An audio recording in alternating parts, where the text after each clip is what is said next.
Olá, e o meu olá muito especial hoje para você, parceiro do Sebrae, você que atende na sala do empreendedor, você que veste a camisa, que transforma a realidade da sua cidade ao auxiliar os empreendedores locais. É um grande prazer, uma grande honra para mim estar aqui nesse grande evento WE 2020, nessa grande homenagem, nessa grande celebração disso que vocês vêm com tanta garra e com tanta força construindo ao longo do tempo. Meu nome é Gustavo Arnes, eu sou idealizador do Congresso Internacional de Felicidade, idealizei também os Centros de Estudo de Felicidade, hoje com sedes no Brasil, Argentina, Canadá, e professor de pós-graduação no tema de bem-estar e felicidade, que é o tema que nós vamos falar um pouquinho mais aqui hoje, o tema da ciência da felicidade. E afinal, será que é possível ser feliz também nesse momento de pandemia? É claro que é, e a gente vai explorar aqui as formas, não apenas de sermos felizes nesse momento, mas de realmente elevarmos o nosso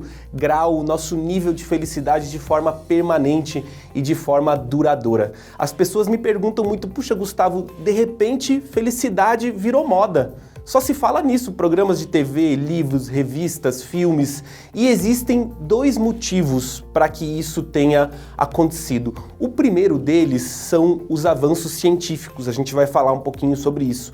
E o segundo são os dados alarmantes que a gente vive no dia de hoje. Eu vou trazer um pouco desses dados também, e aí a gente vai discorrer um pouquinho mais sobre como podemos então realmente sermos mais felizes. Tem uma frase que eu gosto muito do pesquisador chamado Richard Davidson, da Universidade de Wisconsin.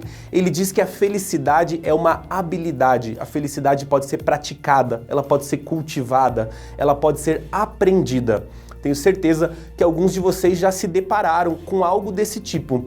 Alguma fala, vista no jornal, vista na TV, nos dizendo que a felicidade, por exemplo, pode ser praticada, cultivada, aprendida. Mas se nós vamos realmente entender a felicidade como uma habilidade, e é isso que a ciência nos diz, nós temos que pensar, por exemplo, no aprendizado de um instrumento musical, de um esporte, de um novo ofício.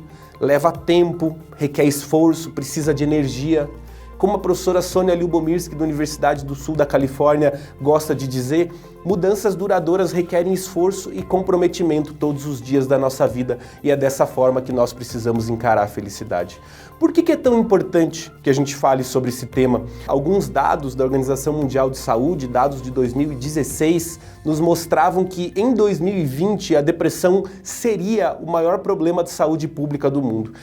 Nos encaminhamos nessa jornada, chegamos em 2020, lógico que agora com o Covid a situação se altera um pouco mais, a depressão é sim hoje um problema de saúde pública global. Dados da ISMA, International Management Stress Association, um órgão que mensura o estresse dentro dos países, disse o seguinte: 9 entre cada 10 brasileiros no mercado de trabalho apresentam sintomas de ansiedade. Eu digo sempre que tem uma dessas pessoas que não entendeu a pergunta, Quem é esse cara que não está estressado, que não está ansioso no mercado de trabalho? É lógico que quando a gente pensa nisso, a gente pensa numa faixa de normalidade. Existe um grau de normalidade no nosso estresse e nossa ansiedade que é até benéfico para nós. Então, dentro dessa faixa de normalidade, o estresse, a ansiedade nos tiram da cama, nos empurram a novos projetos, nos fazem buscar coisas melhores para a nossa vida. É aquela velha história do violão. Se a corda estiver muito solta, quando a gente vai tocar, não faz som. Se a corda estiver muito apertada, quando eu toco, ela arrebenta. Então, existe um grau para essa corda ideal, perfeito, onde ela vai fazer um bom som, e é isso que a gente busca, sem escorregar para os graus mais patológicos dessas duas doenças. Hoje, a ciência já sabe, a partir de uma meta-análise feita pelo Edward Diener, ele que é um psicólogo da Universidade de Chicago, e é um dos primeiros pesquisadores, foi ele que cunhou o termo bem-estar subjetivo como um dos sinônimos para felicidade. Uma meta-análise é um estudo onde se faz uma análise de muitas análises. Então ele pegou vários estudos sobre a felicidade, analisou todos eles e compilou os dados em comum. O que nós sabemos hoje? Que as pessoas mais felizes são mais criativas, são mais cooperativas, são mais generosas, elas produzem mais, têm renda maior, têm mais amigos. E aí eu entro no dilema da Tostines. Lembra da Tostines? Ela é fresquinha porque vende mais ou vende mais porque é fresquinha?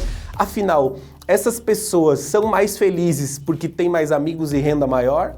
Ou elas têm mais amigos e renda maior porque são mais felizes? Nós vamos abordar esse ponto ainda hoje. Então, essas pessoas mais felizes, elas inclusive possuem mais anticorpos, isso é super vantajoso nesse momento, mas elas adoecem menos ao longo de toda a vida, inclusive tendo menores riscos de desenvolver doenças pulmonares, cardiovasculares e até diabetes. Então, a ciência hoje vem compreendendo os muitos benefícios da felicidade.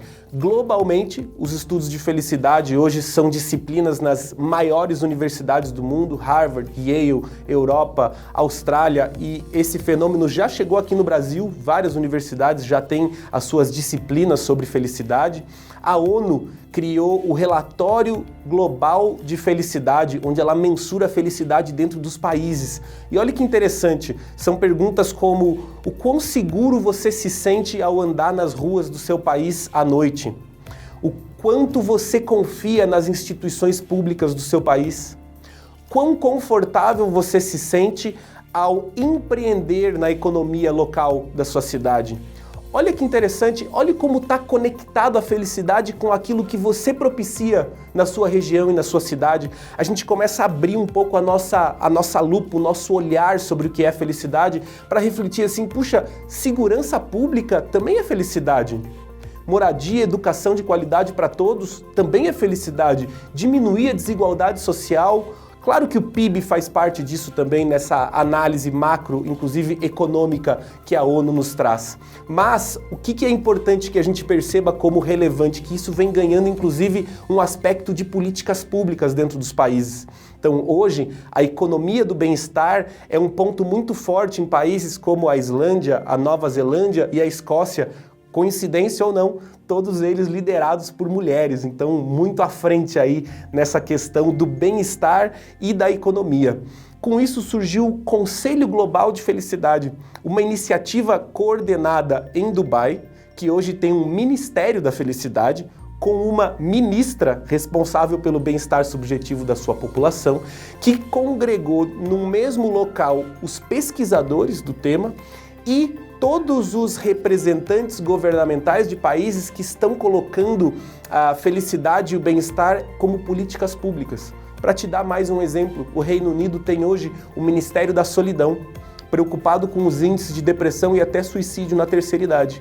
Então, esse conselho se reúne, anualmente estuda aquilo que vem sendo implementado, quais os resultados vão surgindo e aí junto com os pesquisadores fazem emendas e correções de rotas num grande caderno publicado sobre políticas públicas. Muito interessante o que vem acontecendo ao redor do globo em torno do tema da felicidade. Algumas pesquisas também muito interessantes dentro das organizações. Então, as pesquisas comprovam que os colaboradores mais felizes são 25% mais eficientes, 47% mais produtivos, 50% mais motivados, são mais satisfeitos e são 108% mais engajados. Essas são pesquisas da Jessica Price e da Jones, feitas na Inglaterra. E aí o Shawn Achor, o autor do livro Jeito Harvard de Ser Feliz, buscou essas pesquisas, conversou com as pesquisadoras e foi tentar compreender o universo dos vendedores. Você acha que vendedores felizes vendem mais? É claro que vendem mais. Vendedores mais felizes fecham 56% mais vendas. Talvez você veja em outras análises e outras notícias porcentagens diferentes. Depende um pouco do instrumento de pesquisa que se utiliza, mas é fácil perceber que as porcentagens são todas crescentes. Tem um exemplo que eu gosto de dar que é super fácil. Então, imagina você querendo comprar um presente para um amigo ou para uma amiga sua. Você vai até o shopping, você já sabe o que você vai comprar, você sabe a loja que o seu amigo gosta. Você vai até lá, você sabe o que você quer comprar, mas você é tão mal atendido quando você chega lá que você desiste de fazer a compra. Já aconteceu com vocês? Agora, uma outra situação. Você não tem nada em mente que você queira comprar de muito específico. E aí você está simplesmente passeando, dando uma olhada nas lojas, e de repente você é tão bem atendido por um vendedor que está motivado, que está satisfeito, que está engajado com o produto e ele te mostra aquilo de forma tão cativante que você compra aquele produto.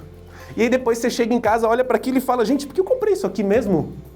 Esse é o que pode acontecer quando a gente está falando com pessoas que estão mais engajadas com aquilo que elas estão vendendo. Então, esse índice, essa porcentagem de aumento, ela realmente mostra que é possível. Mas não só isso.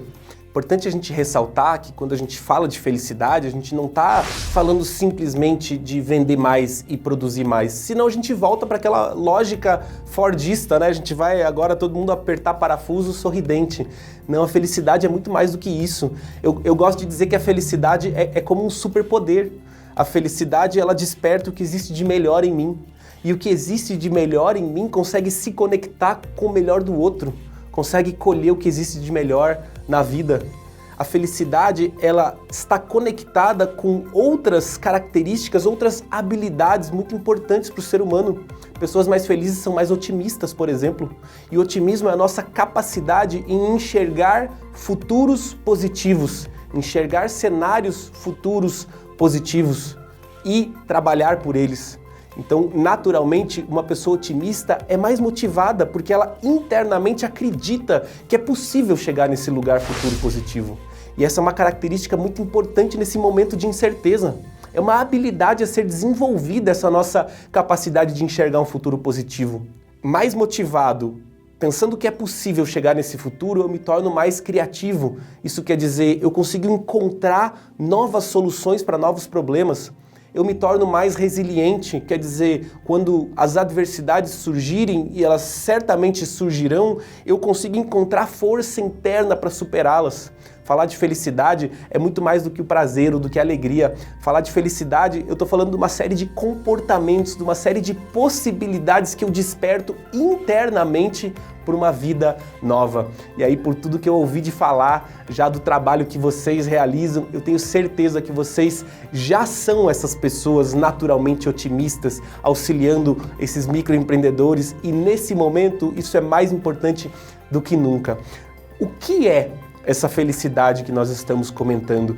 E aí eu poderia fazer um paralelo histórico buscando desde a Grécia Antiga, a filosofia moderna, o Oriente, os muitos pesquisadores, mas eu queria trazer hoje a perspectiva da psicologia positiva, uma ciência muito recente, uma ciência que se completa junto com a ciência das emoções para compreender aquilo que estamos vivenciando, que se complementa com a neurociência, que descobre, e que hoje sabe o que neuroquimicamente está acontecendo no nosso cérebro, que trazem inputs, que trazem conhecimentos muito pertinentes, muito necessários para que a gente possa compreender um pouco mais da felicidade. Tem uma definição da professora Sonia Lyubomirsky que eu gosto muito. Ela diz que felicidade é a experiência de alegria, de contentamento ou bem-estar positivo, combinado com a sensação de que a vida é boa, significativa e vale a pena. Então repare como tem dois aspectos nessa definição. Um aspecto que fala da alegria, do contentamento, e o outro aspecto que fala sobre como a vida também deve ser significativa, como ela deve valer a pena. Então eu preciso, por um lado, encontrar significado naquilo que eu faço, e aí a missão que vocês desempenham, o papel que vocês desempenham na sociedade, na cidade de vocês, com certeza já traz esse preenchimento interno, esse senso de significado para a vida, sem que a gente perca em nenhum momento essa leveza, essa alegria, esse contentamento de realmente estarmos vivos. Foi a própria professora Lyubomirsky que desenvolveu a fórmula da felicidade. Eu acho isso super interessante, porque os engenheiros sempre se animam, né? Puxa, então F igual a A mais B. Na verdade, a fórmula ela é muito mais explicativa de onde vem a nossa felicidade. Então, a ciência sabe que parte da nossa felicidade ela é genética. Hoje sabemos que a genética não é tão pré-determinante quando acreditou-se que era. Mesmo para aqueles, por exemplo, que carregam nos genes algum tipo de doença proveniente dos seus pais ou dos seus avós, nós hoje sabemos que o estilo de vida individual de cada um é muito preponderante em se as doenças vão se desenvolver ou não. O que sabemos de fato é que parte da nossa felicidade ela é genética. Se alguns dos seus familiares tomam algum remédio ou faz algum tratamento para estresse, depressão, ansiedade, isso não quer dizer absolutamente nada sobre você. Na verdade, a gente teria que fazer realmente um teste de cadeias, propensões, probabilidades, porque, como já vimos, a depressão hoje é um problema de saúde pública global.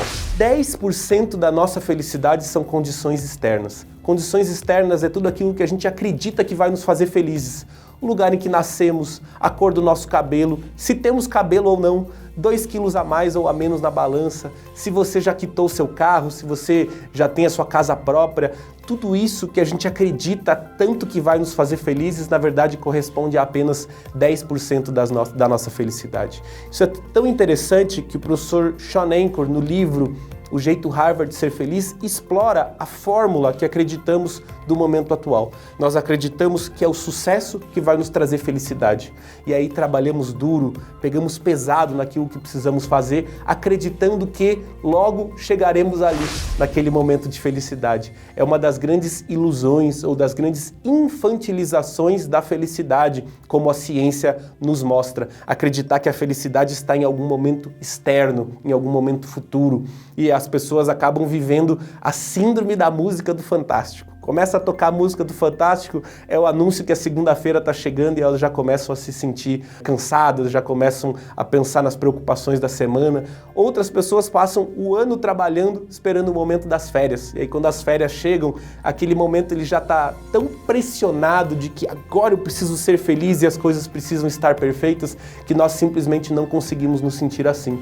E aí a gente fica com esse buraco, com esse vazio interno, com essa desconexão com aquilo que fazemos e com a vida. O que o professor Shawn Achor nos mostra é que, no fundo, são as pessoas mais felizes que obtêm mais sucesso em todas as áreas da sua vida. As pessoas mais felizes, elas têm relacionamentos melhores, elas constroem líderes mais felizes, constroem equipes mais positivas. Equipes mais positivas criam um ambiente confortável, onde eu posso me abrir emocionalmente, onde eu posso trazer sugestões e eu sei que eu não vou ser tolhido, que ninguém vai dar risada de mim.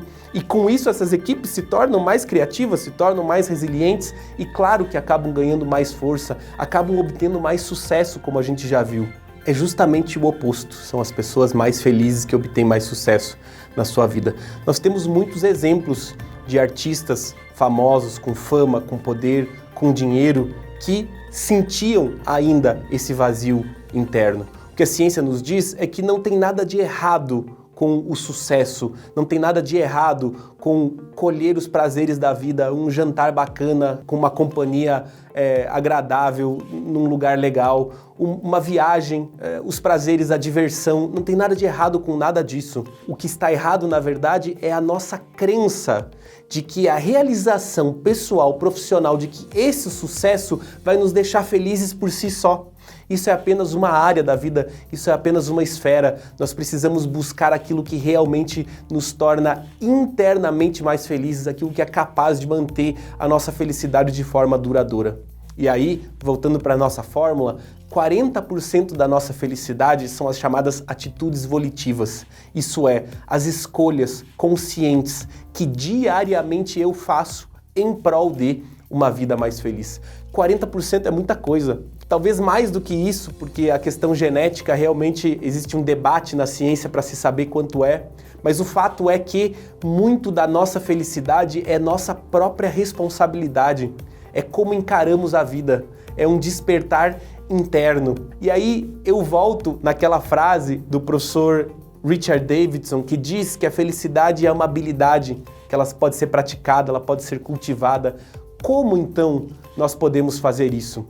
Dentro da psicologia positiva existem algumas dicas e eu gosto sempre de dizer que a ciência da psicologia positiva é como se fosse a ciência da minha avó.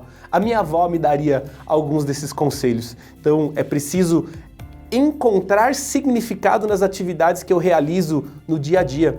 Quando eu fico esperando que a minha vida mais feliz vá ser repleta de acontecimentos extraordinários todos os dias, eu caio em mais uma dessas ilusões da felicidade.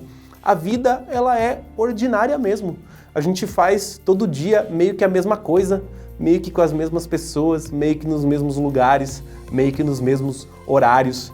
Então, se eu não encontrar significado nessas pequenas coisas que eu já faço no dia a dia, mesmo vivendo um grande momento, um momento extraordinário, eu vou sentir aquele vazio interior. Hábitos saudáveis são importantíssimos. Sono, alimentação, exercícios físicos, aprender coisas novas, passar tempo de qualidade com as pessoas queridas nos traz conforto emocional. É importante que nós coloquemos tempo, esforço e energia nos nossos relacionamentos, eles são um grande sustentáculo da nossa felicidade, e ainda é importante aceitar os altos e baixos como parte natural da vida. Ainda mais nesse momento, se você está se sentindo triste, se você está se sentindo preocupado, se você tem medo, tudo isso faz parte da vida, é natural. O que a ciência da psicologia positiva nos ensina é que não vamos ser felizes naquela ideia da alegria, da risadinha 100% do tempo.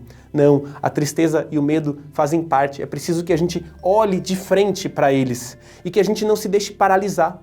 Eu posso usar tristeza e medo como combustíveis para agir sobre as situações que eu quero de fato mudar.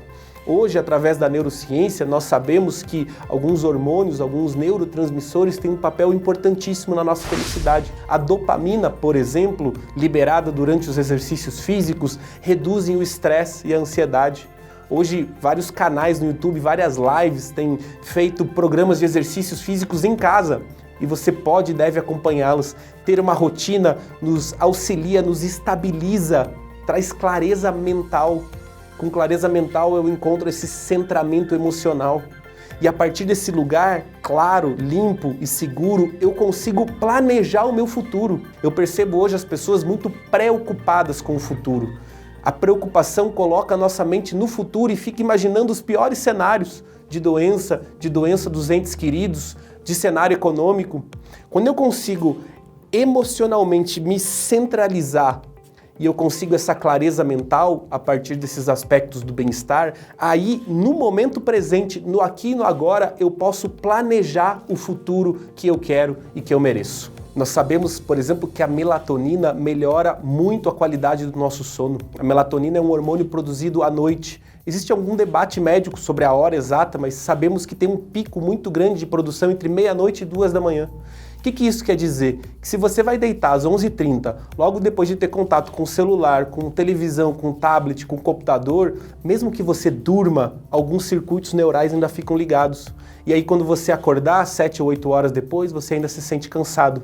Isso é porque o sono não foi reparador o suficiente, porque perdemos um pouco dessa produção de melatonina. Então, o sono e esses hábitos saudáveis, eles contribuem em muito para a nossa felicidade.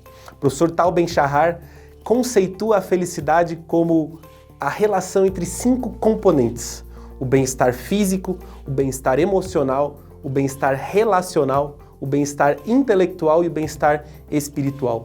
Eu acho muito interessante porque, criando esse modelo de felicidade, a ciência nos traz uma nova percepção daquilo que realmente pode ser a felicidade para nós. Quando eu fico pensando em felicidade, às vezes é um conceito muito abstrato. E aí eu penso numa vida longa e feliz. Uma vida longa é uma coisa distante e feliz, abstrato. Então, se eu não estiver feliz hoje, tudo bem, porque tem a vida inteira ainda para ser. Quando eu quebro isso em pequenos componentes, puxa, pelo meu bem-estar físico eu sei o que eu posso fazer hoje. Pelo meu bem-estar emocional, eu sei o que eu posso investir hoje para colher mais desse bem-estar. Então a ciência quebra em pedacinhos mais palpáveis, mais possíveis. E aí eu gosto sempre de uma definição da própria Monja Coen, que esteve com a gente aqui num dos congressos internacionais de felicidade. Ela dizia que é possível encontrar a felicidade, inclusive nos momentos mais difíceis da vida.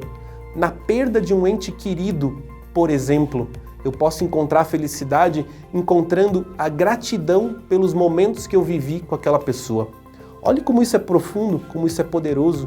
Mesmo vivendo o luto, que é importante ser vivido, essa tristeza, esse pesar, eu ainda assim consigo encontrar felicidade na gratidão nos momentos que eu vivi com aquela pessoa. De novo, isso vai alargando um pouco o nosso próprio conceito de felicidade. É isso que eu queria trazer aqui para vocês hoje, como essa possibilidade de enxergarmos bem-estar, felicidade, mesmo nesse momento difícil que nós atravessamos. Vivemos uma crise? Sim. Mas eu te pergunto, quando foi a última vez que você conversou com um empreendedor aí na sua cidade e nós não estávamos em crise? Aqui no Brasil é uma crise atrás da outra. A gente ri mesmo que é para quase não chorar.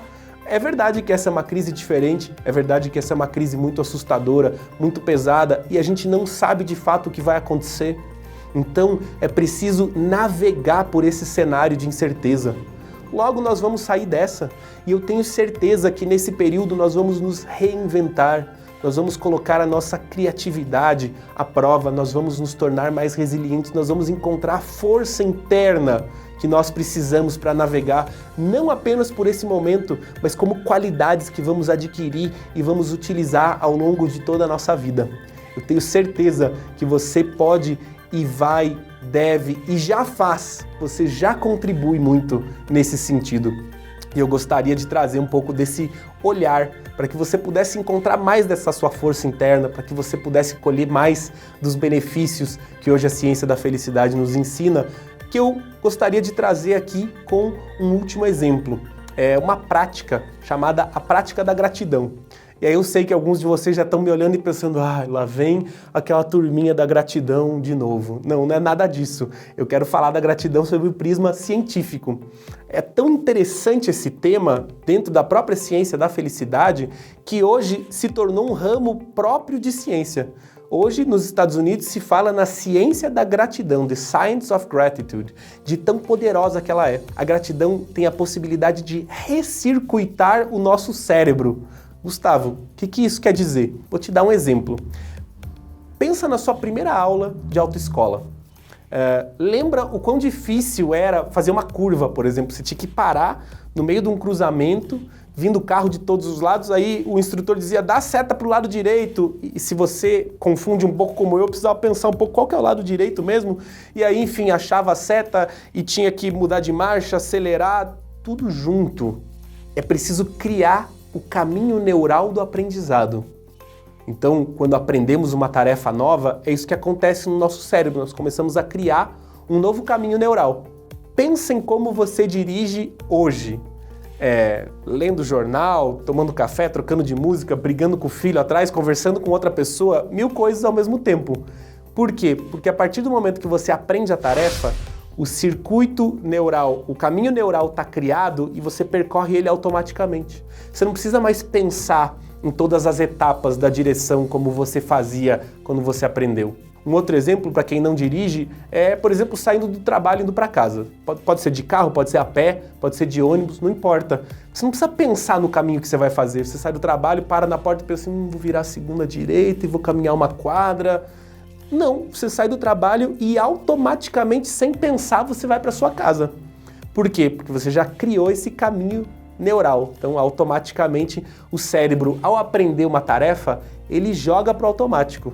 E aí a gente cria esse caminho neural. A gente faz isso também com pensamentos. Quando a gente fica remoendo histórias antigas, por exemplo, sentindo raiva ou sentindo tristeza, a gente vai criando um caminho neural automático desse pensamento. E o que acontece é que muitas vezes você está tomando banho, por exemplo, está lá lavando o cabelo e de repente você, nossa, por que eu estou pensando nisso mesmo? Porque, de novo, criou-se um caminho neural automático e a gente percorre esses caminhos. Então, a prática da gratidão tem a capacidade de recircuitar o nosso cérebro, quer dizer, criar novos caminhos neurais, criar caminhos neurais positivos. O exercício é super simples. A única coisa que você precisa fazer é, ao deitar na sua cama, você rememorar 3 coisas positivas que aconteceram no seu dia. Apenas isso. 3 coisas positivas que aconteceram no seu dia e você trazer isso, não apenas mental, mas você trazer isso fortemente para as suas emoções, para o seu corpo, para que você realmente se sinta grato. Você pode fazer isso ao deitar ou logo que você acordar de manhã cedo.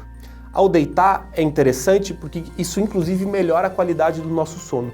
E ao acordar é interessante também porque muitas vezes o que acontece é que a gente acorda um pouco atrasado, pula no banho, já pensando em todas as tarefas que precisa fazer naquele dia, já ficando super mentalmente acelerado, pensando em tudo que não deu tempo de fazer ontem e tudo que precisa fazer hoje. Então quando a gente dá esse tempinho pra gente mesmo e coloca esse exercício em prática, a gente desacelera o nosso mental e aí a gente colhe os benefícios disso ao longo do dia. À noite também, as pessoas normalmente deitam, muitas vezes pensando no que precisava ter sido feito, ou até alguns eu percebo nesse momento tão preocupados com cenários futuros que às vezes acabam tendo até dificuldade de dormir. Eu, quando ouvi falar desse exercício pela primeira vez, em 2013, mais ou menos, eu achei ele muito estranho. Eu tava com uma cara assim, ciência da gratidão, isso... Mas como é um exercício simples, eu resolvi colocar em prática. Então, a minha filha, na época ainda pequena, ou eu ou a minha esposa, a gente ainda deitava com ela para dormir. E nos dias que eu passei a deitar com ela, eu implementei essa prática, eu e a minha filha. Foi super interessante, porque nos primeiros dias eu lembro, Malu, hoje a gente vai fazer uma prática de gratidão. Papai, o que é gratidão? Expliquei para ela que a gente ia agradecer pelas coisas boas que aconteceram no dia. E nos primeiros dias eu tava até com dificuldade, assim, pensando, puxa, o que aconteceu de bom hoje? E eu, Malu, o que aconteceu de bom hoje? O que você quer agradecer? E ela vinha com as coisas mais simples, assim, eu agradeço pelo estrogonofe na casa da vovó, ou eu agradeço que a mamãe foi buscar hoje na escola e eu fiquei feliz de ver ela. Então, essas coisas com crianças se tornam ainda mais incríveis. Se você tiver essa oportunidade, essa possibilidade de fazer com a sua família, eu recomendo. E aí, passados alguns dias de prática, eu estava chegando no meu escritório aqui em Curitiba, fica ali perto da Praça do Japão, para quem conhece aqui, a Rua 7 de Setembro, e é uma área da cidade que eu não passava muito antes de me mudar para lá. E nesse dia eu cheguei e eu vi aquela cerejeira da praça super florida. Tava linda aquela cerejeira, nunca tinha visto ela tão florida. Eu tive que parar um instante. Eu tive que sentar ali no banco da praça para poder ficar contemplando, por um momento absorvendo a beleza daquela cerejeira. E uma coisa incrível aconteceu nesse momento. Quando eu estava ali, sentado, observando a cerejeira, me pulou uma ideia na cabeça, simplesmente apareceu. Uma ideia que disse o seguinte, preciso lembrar disso para agradecer hoje à noite. E esse foi o momento que eu percebi que o meu cérebro estava criando um novo circuito neural. O que isso quer dizer? Não é que mais coisas positivas vão começar a acontecer com você por você agradecer por elas. O que vai acontecer é que o seu cérebro vai tomar nota dessas coisas positivas ao longo do dia para você agradecer posteriormente. É isso que acontece. Normalmente, o nosso cérebro registra o negativo. O negativo nos chama a atenção, nos impacta muito. A mídia sabe bem disso, né? Os jornais sempre trazem escândalos, tragédias, corrupção, as novelas também. Isso de alguma forma captura a nossa atenção. O desenvolvimento histórico do nosso cérebro é assim. E culturalmente também nós somos sempre chamados à atenção para a correção dos problemas. O convite que a psicologia positiva nos faz não é para varrer os problemas para debaixo do tapete, é para olhar para eles sim, mas é para olhar também para o que está dando certo, para o que tem de positivo naquele momento, naquela vivência, naquela experiência. Então, quando a gente leva isso para o âmbito de consultoria, por exemplo, ao invés de ficar tentando corrigir os problemas, a gente olha para os talentos do empreendedor. Quais talentos ele tem? Quais habilidades? Qual é a paixão desse empreendedor? E se a gente focar nisso, quem sabe a gente possa fazer esse positivo crescer de forma que ele resolva o negativo. Eu posso e devo olhar para os problemas, devo corrigi-los, mas eu posso trazer a minha atenção também para o que existe de positivo. E aí a gente começa a registrar mais disso ao longo do nosso dia. Um pesquisador chamado Rick Hanson, ele diz que o nosso cérebro, pro negativo, ele é como velcro, ele gruda, a gente lembra das experiências negativas. Mas o positivo, ele é como teflon, ele escorrega, a gente não lembra dele. O que você almoçou ontem, por exemplo? Se foi algo ruim, você vai lembrar. Para você lembrar de algo bom, ele tem que ter sido extraordinariamente bom. Senão ele é bom, ele é normal e a gente não lembra direito. Então a prática da gratidão vai fazendo com que o nosso cérebro registre mais desses momentos tão preciosos, esses momentos de simplicidade que nós vivemos ao longo do dia. Tenho certeza que vocês terão muitos grandes momentos para registrar na prática da gratidão. E o que acontece é que nós começamos a nos tornar de fato gratos em boa parte do nosso dia e da nossa vida, desenvolvendo muitas dessas habilidades, dessas capacidades que nós comentamos aqui ao longo dessa nossa fala. Eu espero que você esteja curtindo muito o seu evento, o i2020. Para mim, foi uma grande alegria receber esse convite do Sebrae, uma honra. Agradeço muito profundamente aos gestores e toda a organização. Meu histórico profissional teve grandes passagens no Sebrae. Meu pai, um empreendedor, fez diversos cursos no Sebrae e desde a adolescência ele me leva até lá, onde eu posso colher desses cursos, desses conhecimentos. Alguns dos negócios que eu já montei, eu conversei com alguns consultores. O Sebrae me fez abrir os olhos para muitas coisas que eu desisti de fazer, inclusive, e isso foi um momento importante da minha vida. E também me abriu os olhos para vários dos desafios que eu ia enfrentar com os negócios que eu ainda tenho até hoje. E se tenho algum sucesso, eu devo muito a pessoas como vocês, pessoas que fazem a diferença na vida dos empreendedores. Então, eu venho aqui falar de um lugar de muita gratidão pessoal, como eu realmente sinto, e fazer parte dessa jornada é realmente uma honra. Aproveite seu evento. Lembre-se, você constrói a sua felicidade. Nós vamos navegar juntos por esse momento difícil. E quando chegarmos do outro lado, estaremos vivendo num mundo com certeza mais fraterno, mais justo, mais equilibrado e, com a sua ajuda, mais feliz. Um grande abraço, pessoal, e até mais.